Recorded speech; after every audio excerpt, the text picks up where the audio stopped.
मत्ती की इंजील उसका 13वां बाब 31वीं और 32वीं आयत। उसने एक और तमसील उनके सामने पेश करके कहा कि आसमान की बादशाही उस राई के दाने की मानिंद है जिसे किसी आदमी ने लेकर अपने खेत में बो दिया।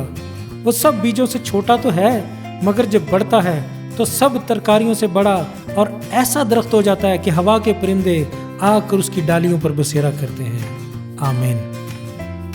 अजीजों, इस तमसील में राई के दाने का बीज जो कि बहुत छोटा सा होता है और जब वो फलता है तो सब सब्जियों से ज्यादा बड़ा दरख्त बनता है और उसकी शाखों पर परिंदे बसेरा करते हैं से मुराद खुदा के कलाम की वो ताकत है जो आपको ऐसा शख्स बना देता है कि लोग आपकी जिंदगी से बरकत पाते हैं, और मसीह की सच्ची मोहब्बत आपकी जिंदगी को ऐसा मनवर करती है कि दूसरों की तारीख जिंदगी में आपकी वजह से रोशनी आ जाती है।